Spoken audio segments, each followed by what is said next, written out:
أعوذ بالله من الشيطان الرجيم بسم الله الرحمن الرحيم الحمد لله رب العالمين وبه نستعين وهو المعين وصلى الله على محمد وآل محمد اللهم صل على محمد وآل محمد. Donc bienvenue à vous toutes et à vous tous pour cette deuxième session de notre atelier de réflexion coranique 2019. Lors des préliminaires, nous avions annoncé que cette année, nous allions étudier une sourate en entière et la sourate choisie, c'était la sourate 66. Hier, on avait vu les thématiques qui avaient été abordées dans cette sourate. On a d'abord vu ce que nous a proposé l'intervenant et sa proposition était très très intéressante et elle différait de ce qui avait été proposé par Sheikh Makarem et Allama Tabatabai. Et en finalité, il y avait 4 thèmes qui avaient été abordés. Et bien entendu, ces thèmes, nous allons les voir au fur et à mesure de l'étude de cette sourate. Aujourd'hui, on va continuer avec le contexte historique de la révélation de cette sourate. Et donc, on va accueillir l'intervenant du soir. Il va d'abord nous lire les 5 premiers versets. Donc, je vais enclencher son micro.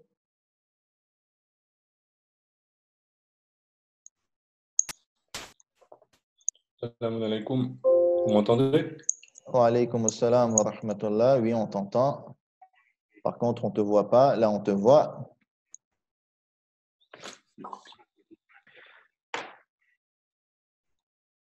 Eh bien, on te voit. Je te laisse lire les 5 premiers versets, puisque le contexte de révélation concernait ces 5 premiers versets. Et ensuite, tu vas nous faire part. Tu vas me laisser la parole 1 minute et ensuite, tu vas nous faire part de ta réflexion. Vas-y. D'accord. Au nom d'Allah, le tout miséricordieux, le très miséricordieux. Ô prophète, pourquoi, en recherchant l'agrément de tes femmes, t'interdis-tu ce qu'Allah t'a rendu licite? Et Allah est pardonneur, très miséricordieux. Allah vous a prescrit, certes, de vous libérer de vos serments. Allah est votre maître, et c'est lui l'omniscient, le sage. Lorsque le prophète confia un secret à l'une de ses épouses, et qu'elle l'eut divulgué, et qu'Allah l'en eut informé, celui-ci en fit connaître une partie et passa sur une partie. Puis, quand il l'en eut informé, elle dit, « Qui t'en a donné nouvelle ?» Il dit, « C'est l'omniscient, le parfaitement connaisseur qui m'en a avisé. » Si vous vous repentez à Allah, c'est que vos cœurs ont fléchi. Mais si vous vous soutenez l'une l'autre contre le prophète, alors ses alliés seront Allah, Gabriel et les vertueux d'entre les croyants, et les anges sont par surcroît son soutien.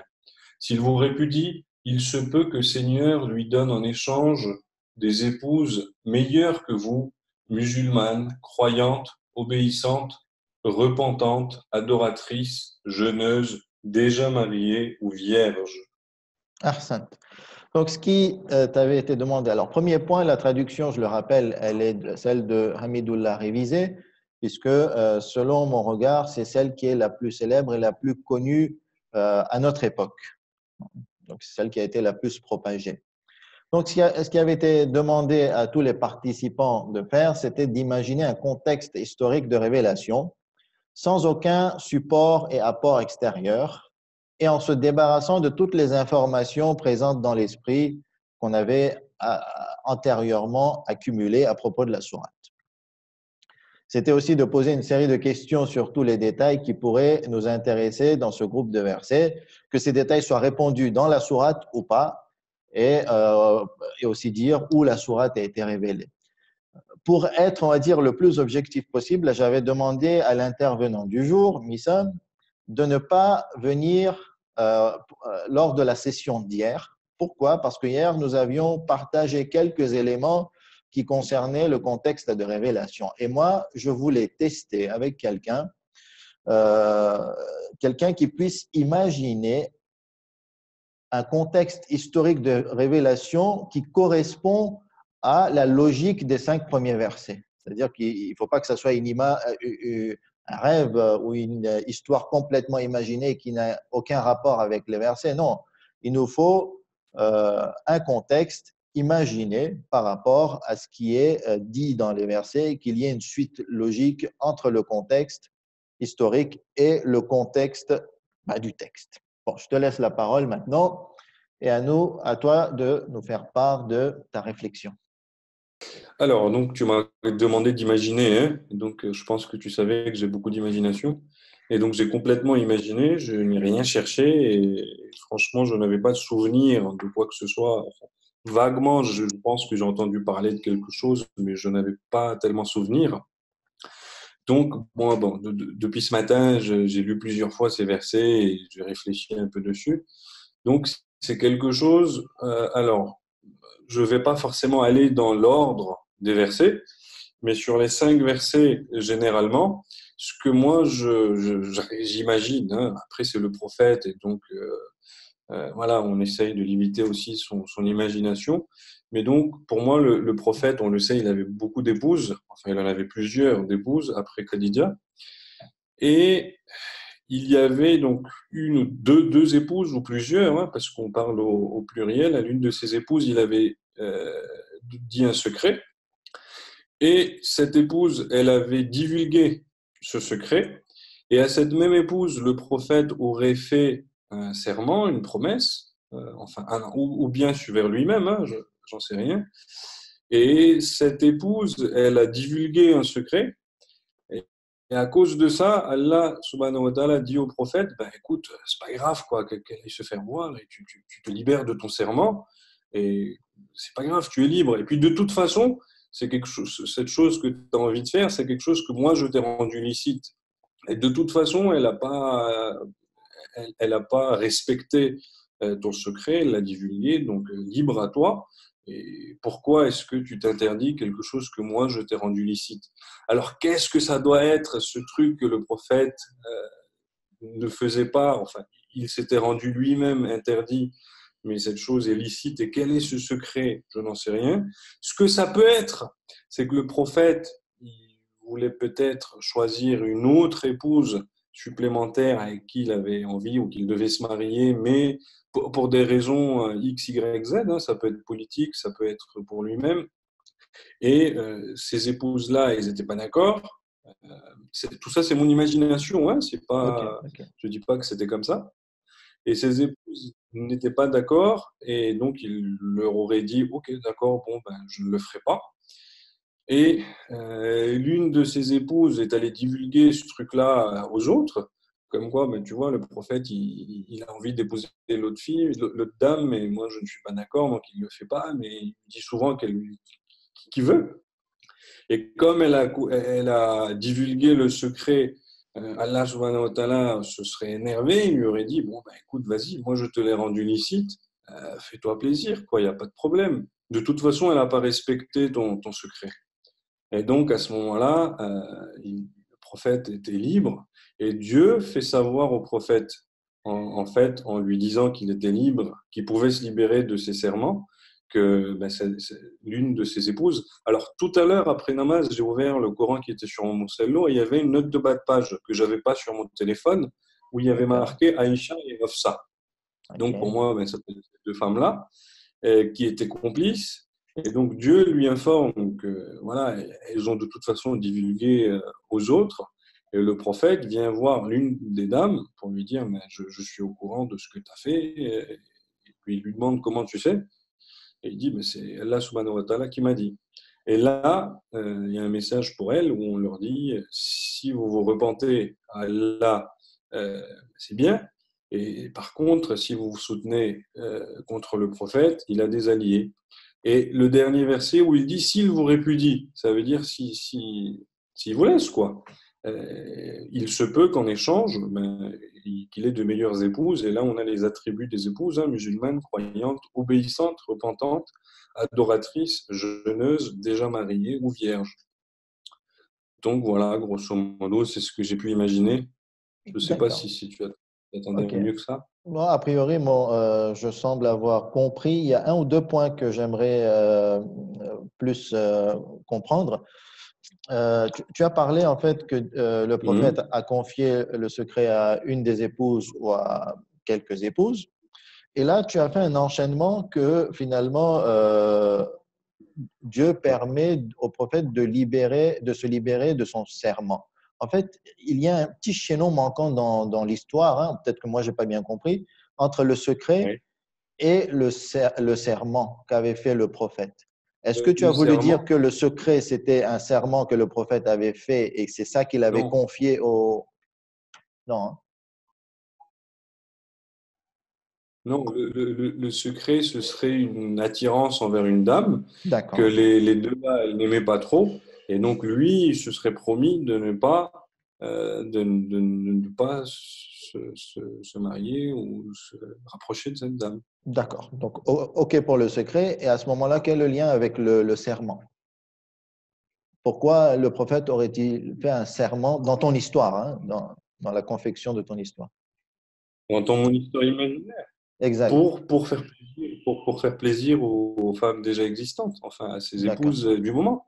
OK, d'accord, d'accord.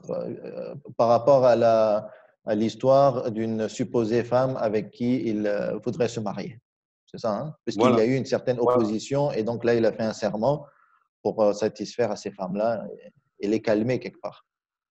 Voilà, et elle, peut-être qu'elle lui aurait, en disant plus, elles auraient, peut-être qu'elles auraient dit des choses sur le prophète, pas bien, comme quoi, voilà, il aime l'autre femme, mais tu sais, nous, on n'est pas d'accord, donc il n'y va pas, etc., quoi. D'accord, très bien. Et le deuxième point, bon, tu es un petit peu sorti du cadre de la réflexion, puisque, bon, par hasard, tu es tombé sur la note de bas de page. C'est quelle traduction du Coran? C'est quelle version? Tu connais l'auteur? Ben, la classique, comme Inullah. C'est la Hamidullah révisée, hein, donc faite par les Saoudiens. Exact. Très bien. Est-ce que tu as une série de questions à proposer? Oui, moi, c'est l'histoire que moi, je me suis imaginée, je pense pas que ce soit ça. Mhm. Quel serait ce secret, tellement secret qui est finalement ben, assez sacré, quoi, qui sont D'accord. les divulguer. C'est quoi? Est-ce que c'est un truc tout banal et tout bête, enfin pour nous, hein? Ou c'est quoi exactement? OK.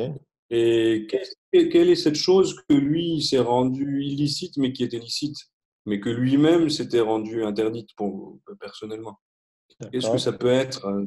Je veux bien savoir, parce que bon, Mhm. c'est OK. les deux principales questions que j'ai.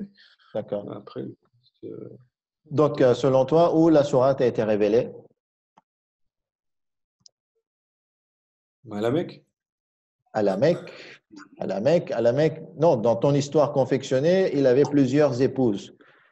Et normalement, il avait Ah, non, non, plusieurs non, pas, épouses pas à la Mecque, à Médine. à Médine. Non, non, non, OK, non. très bien. À Médine, parce que dans le note de bas de page, quand on disait vierge, on parlait aussi des gens de Médine. Effectivement, il n'y a pas que dans la note de bas de page, même dans ton histoire, puisqu'on parle de plusieurs épouses du prophète. Plusieurs épouses. Là aussi, l'élément historique dit qu'il n'avait eu qu'une seule femme à la Mecque. Mecca. C'était Khadija, même si selon certains récits historiques, on l'avait marié ou il s'était marié à Aïcha à la Mecque, mais ensuite le mariage s'était consommé à Médine. Bref. Très bien, je te remercie beaucoup pour ce partage intéressant. Et maintenant, bon, on va te laisser comparer toi-même ton histoire imaginée par rapport à ce qui va être maintenant partagé au niveau des exégètes. Merci. Ok.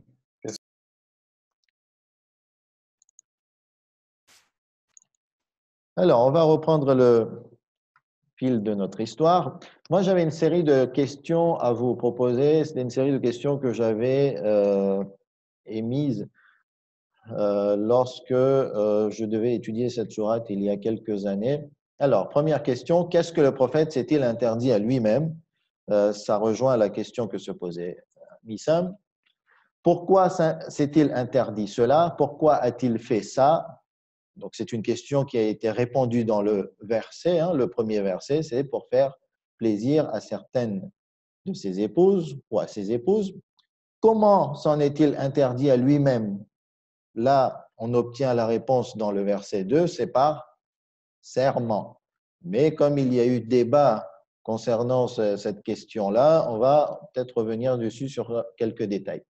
Quel est le sens de farada dans faradallahu lakum tahillata aymanikum concernant le verset 2, lorsque Dieu dit qu'il a prescrit de quoi se pouvoir libérer du serment? Cinquième question, si cela est pour satisfaire quelques de ses épouses, dans ce cas, quelles sont ces épouses qu'il a voulu satisfaire? Le prophète, bien sûr. Comment se libérer d'un serment? Quel est le nombre de femmes quand on parle de quelques de ses épouses à qui il a confié le secret? On va en parler lors de l'étude du verset 3. Qui sont ces femmes à qui il a confié le secret ou quelle est cette femme? Quel est le secret qu'il a confié et qui a été divulgué? Donc ça rejoint la question de Missam. Y a-t-il un lien entre ce que le prophète s'est interdit à lui-même et le fait d'avoir confié un secret? A priori, selon le contexte des 5 versets, on ressent que les 5 versets ont été révélés en même temps. Donc la réponse est par l'affirmative. Qui sont celles qui sont concernées par intazahara, puisqu'on parle de 2 personnes, ou intatuba, lorsqu'il est dit, s'allier, comploter contre le prophète, les femmes qui se sont alliées, qui ont comploté contre le prophète, ou qui se sont aidées l'une l'autre, tel qu'il est venu dans la traduction de Hamidullah Révisé, concrètement, dans la pratique, que s'est-il passé? Quel coup a été fomenté de la part de ces épouses? Salihul mu'minin dans le verset 5, indique-t-il un pluriel ou un singulier? Est-ce qu'il s'agit de plusieurs vertueux d'entre les croyants ou un seul vertueux d'entre les croyants? Et s'il s'agit d'un seul, de qui s'agit-il? Pourquoi autant de menaces contre toutes les épouses du prophète, surtout dans le verset 5? On sent quand même une grande menace à l'encontre de toutes les épouses, puisqu'il est proposé, si elles ne répondent pas aux bonnes conditions, si elles n'obéissent pas le prophète, à ce moment-là, le prophète n'a qu'à les répudier et se marier avec d'autres femmes. Donc, voilà une série de questions qui pourraient nous aider à trouver des pistes de réflexion et des pistes de réponse. On va maintenant se diriger vers Al-Tafsir al-Mukhtasar, l'exégèse condensée de Dr Mustafa Faraj. Et lui, lorsqu'il commence son tafsir, il commence par le contexte historique de la révélation de la sourate. On va lire ensemble ce contexte. Ibn Jarir, donc il s'agit de Tabari, et d'autres ont rapporté que l'envoyé répartissait les jours entre ses épouses, puisqu'il avait plusieurs épouses, 9, 11 et voire 13 selon les divergences historiques. En même temps, certaines opinions vont dire qu'il a eu jusqu'à 13 épouses. Il me semble que le point de vue célèbre, c'est 9 épouses en même temps. Et donc, il fallait bien répartir les jours entre ses épouses pour donner, on va dire, le besoin intime à chacune de ses épouses. Quand est venu le jour de Hafsa bint Omar ibn al-Khattab, donc Hafsa, la fille du second calife, qui deviendra le second calife, cette dernière lui demanda la permission d'aller rendre visite à ses parents. Le prophète lui donna sa permission. Lorsqu'elle sortit, il fit venir sa servante Maria, la copte. Maria avait été offerte de la part, en tant qu'esclave, en tant que servante, de la part du roi d'Égypte de l'époque. Lorsque le prophète s'était adressé à lui et avait correspondu avec lui et l'avait appelé à l'islam, en retour, il est dit qu'il lui a offert cette servante. Donc, il fit venir sa servante qui restait avec lui dans la pièce de Hafsa. Donc, vous imaginez un petit peu la scène. Hein? C'est le jour de Hafsa. Hafsa part voir ses parents. Le prophète, il est là dans la maison. Finalement, il se dit qu'il fait venir la servante.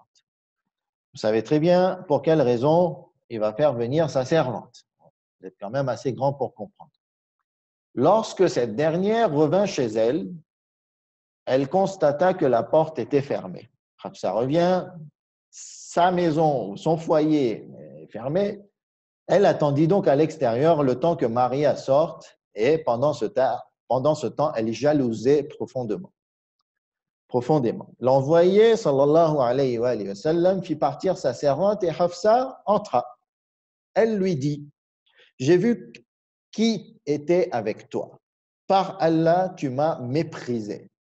Je ne vois aucune raison à cela, sauf que je ne compte pas à tes yeux. Donc, vous voyez la réaction d'une femme. Il répondit, n'est-elle pas ma servante qu'Allah m'a rendue licite? C'est mon droit.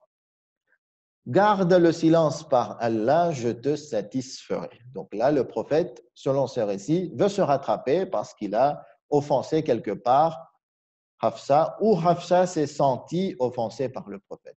Je te fais part d'un secret, alors garde-le. Elle demanda, quel est-il? Il répondit, j'atteste que cette femme-là, c'est-à-dire Maria, la servante, me sera dorénavant interdite pour ta satisfaction. N'informe de cela à aucune de tes épouses et c'est un secret que je te confie. Donc ici, nous avons quand même pas mal de réponses. La réponse à la question, notamment celle de Messam, quel était le secret confié? Puis Hafsa partit chez Aïcha. Elles étaient toutes les deux solidaires et s'entraidaient contre les épouses, contre les autres épouses. Donc, de ce détail, on retire qu'il y avait des clans entre les épouses du prophète. Et Hafsa confia à Aïcha, reçois la bonne nouvelle. L'envoyé s'est interdit sa jeune femme Maria, ainsi Allah nous a débarrassés d'elle. Allah informa son messager de ce qui s'était passé, c'est-à-dire la divulgation du secret. Ce dernier se mit en colère, répudia Hafsa, il lui donne le talaq, prit ses distances avec les autres épouses un mois durant et s'installa à l'endroit nommé Mashrabat Ibrahim Maria, donc l'oasis de Maria. C'était un endroit retiré où il y avait une maison. Entre parenthèses, Maria, c'était la mère du fils du prophète Ibrahim qui décéda à 2 ans. Et c'est là qu'Allah révéla la sourate. Donc, selon ce récit, le contexte historique est quand même assez clair concernant la révélation de cette sourate. J'espère que vous avez bien retenu ces détails.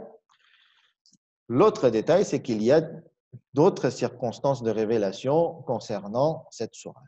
Cela, on l'obtiendra dans la partie du tafsir et Némouné. On va lire ce que nous rapporte Cheikh Makarim, texto. De nombreux récits ont été rapportés à propos des circonstances de révélation des versets ci-dessous dans des livres d'exégèse, de hadith et d'histoire chiite et sunnite. Parmi ces récits, nous avons choisi les plus célèbres et les plus appropriés à notre égard. Et donc, voici ceux ou ces récits. Le messager, sallallahu alayhi wa sallam, allait parfois chez Zaynab bint Jahsh, l'une de ses épouses, celle qui était mariée à Zayd, l'enfant adoptif du prophète, et que Zayd répudia parce qu'il ne s'entendait pas avec Zaynab. Et par la suite, le messager s'est marié à Zaynab. Ce récit est indiqué dans la sourate 33 du Coran. Donc, le messager allait parfois chez Zaynab qui le gardait auprès d'elle. Ils s'entendaient bien. Elle lui servait du miel qu'elle préparait. Aïcha apprit cette nouvelle qui la contraria beaucoup. Elle dit, nous sommes convenus avec Hafsa, une autre des épouses du prophète, de demander au messager, lorsqu'il viendrait voir l'une de nous deux, s'il avait mangé de la gomme de Marafir. C'est quoi la gomme de Marafir? C'est une espèce de gomme qui suintait du tronc de l'orfeutin, ou l'acacia, selon d'autres termes. Donc, le voici dans l'image. Et voici la gomme de l'acacia ou de l'orfeutin. Un arbre poussant au Hijaz ayant une mauvaise odeur. Donc, vous voyez le petit complot arrangé entre Aïcha et Hafsa parce que Aïcha n'aimait pas que l'envoyé prenait du miel et passait du bon temps auprès de Zaynab. Alors que le messager avait pour principe de ne jamais laisser sa bouche ou ses vêtements dégager une mauvaise odeur. Au contraire, il cherchait constamment à sentir bon et à être parfumé. Donc, de quoi déranger énormément le prophète, le fait de l'accuser qu'il sentait pas bon. On continue. Dans ces conditions, le prophète, paix sur lui, vint un jour chez Hafsa. Cette dernière lui posa la question évoquée précédemment. Le messager de Dieu lui répondit: mais je n'ai pas mangé du marafir. J'ai pris du miel chez Zainab bint Jahsh. Je jure, c'est là le serment, je jure que je n'en prendrai plus de peur que l'abeille de ce miel-là se soit alimentée sur une mauvaise plante et probablement sur le marafir. Toutefois, n'en parle à personne, n'en fais part de ce secret à personne, par crainte que les gens le sachent et se demandent pourquoi le messager s'est interdit une nourriture licite, ou bien que les gens agissent de la même manière, ou bien encore que Zainab l'apprenne et que son cœur en soit brisé. Mais Hafsa révéla finalement ce secret et par la suite, il devint clair qu'il s'agissait d'une conspiration. Cette histoire consterna profondément le messager. Et là, les versets ci-dessus furent révélés et cet événement prit fin de sorte qu'une chose pareille ne se produise plus jamais chez le prophète. Donc, vous voyez le trouble qu'il y a eu à l'intérieur du foyer prophétique, c'était lié à une histoire de, je dirais, l'adilafé entre certaines épouses du prophète, pas toutes, et à cause de cela, il y a eu une déstabilisation quelque part dans le foyer prophétique. Dans certaines narrations, il est rapporté, suite à cet incident, le messager, bénédiction sur lui, s'était éloigné de ses épouses durant 1 mois, au point qu'une rumeur indiquait qu'il avait décidé de les répudier, s'était propagée et que ces dernières étaient terriblement effrayées et regrettaient ce qu'elles avaient fait. Donc, vous voyez que à la base, c'était une histoire de vie privée, une histoire qui concernait la vie intime du prophète, mais qui a fini par devenir publique au point d'en être révélée dans le Coran. Et de toute façon, à partir du moment qu'il y a eu révélation dans le Coran, même si on s'écarte du contexte historique révélé ou rapporté dans les narrations, on ressent à partir des versets qu'il s'agit d'une histoire de vie privée, une histoire de l'a fait entre certaines épouses du prophète et que finalement une grande menace pesait sur ses épouses. Ce qu'on a retenu aussi, c'est que la narration proposée par l'exégèse condensée était différente, quelque part différente dans beaucoup de détails de celle proposée dans Tafsir Nemouni. Allons voir maintenant Allama Tabatabai, qu'est-ce qu'il nous propose. Alors, juste un petit point méthodologique. Voici le sommaire concernant la construction du tafsir de Allama Tabatabai par rapport à la sourate 66. Donc, il commence directement par les versets 1 à 9. Les versets en arabe sont exposés, l'explication, et c'est seulement ensuite qu'il va aller vers l'étude des narrations. Et c'est dans cette étude des narrations qu'il va parler du contexte historique et des principaux récits rapportés relatifs à ce sujet. Donc, méthodologiquement parlant, lui, il préfère aller ensuite dans l'étude de ces narrations et on pourrait critiquer, on pourrait dire que on ne comprend pas parfaitement les versets 1 à 5 tant qu'on n'a pas bien compris les narrations. Mais ce qui est intéressant chez Allama Tabatabai, c'est qu'il propose des critiques concernant ces narrations. On va ouvrir le fichier, le document, et on va aller directement lire de la traduction.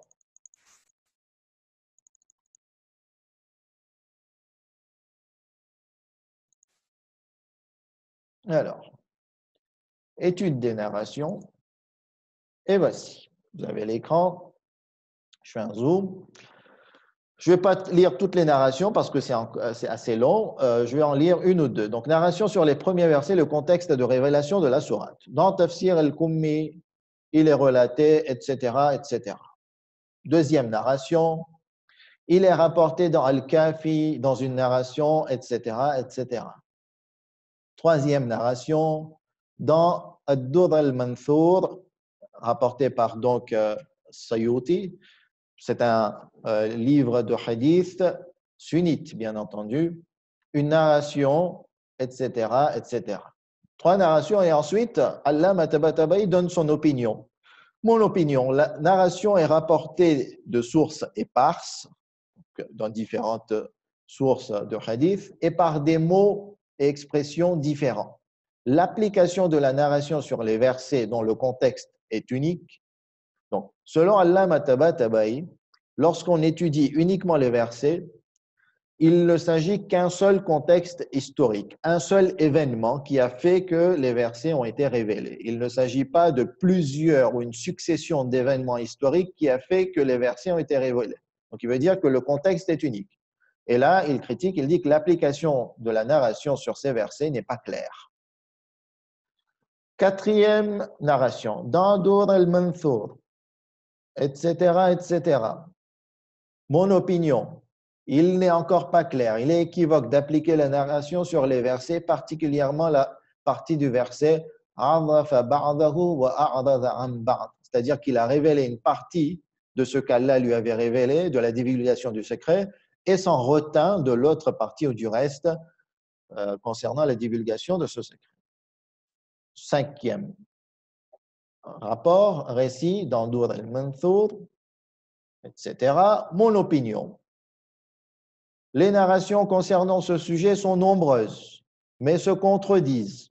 Et cette phrase venant de Allama Tabatabai, même si elle nous paraît totalement simple, mais lorsqu'on replace l'étude et le tafsir de Allama Tabatabai dans l'histoire de la pensée chiite, ben cette petite phrase est une espèce de révolution, puisque dans l'imaginaire, dans la pensée chiite, il était pratiquement inconcevable, il était d'une audace extraordinaire que de critiquer des narrations concernant les révélations, le contexte des révélations, encore plus s'ils étaient rapportés par des textes attribués aux imams. Alors que là, Allama Tabatabai, ouvertement, il dit, les narrations sont nombreuses, mais se contredisent.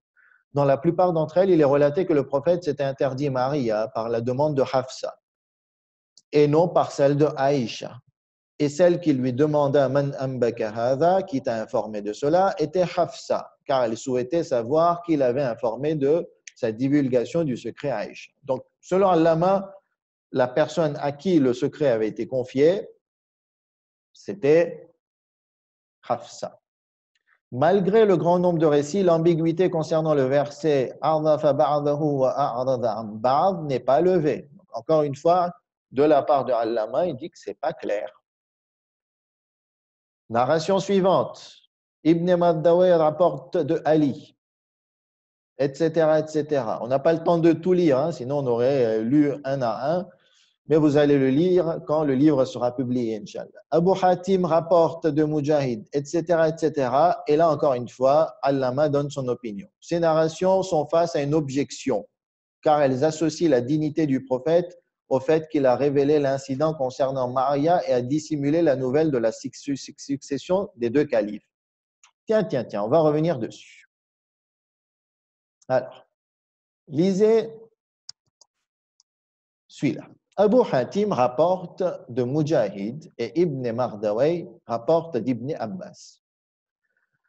Ce qu'il en fit connaître, donc, ce qu'il en fit connaître, ça fait référence à la partie du verset, dans le verset 3, où le prophète dit qu'il révèle une partie de ce que Dieu lui a révélé de la divulgation du secret. Et quelle est cette partie que Dieu a révélée à Hafsa, en lui disant que Dieu m'a, ou en lui faisant comprendre que Dieu m'a révélé ce que tu as révélé aux autres. C'était quoi ce secret? C'était la succession d'Abou Bakr et du père de Hafsa, c'est-à-dire Omar, après sa mort. C'est-à-dire que selon ce récit, Dieu avait confié à Hafsa qu'Abou Bakr allait le succéder et que Omar, son père, allait le succéder après sa mort.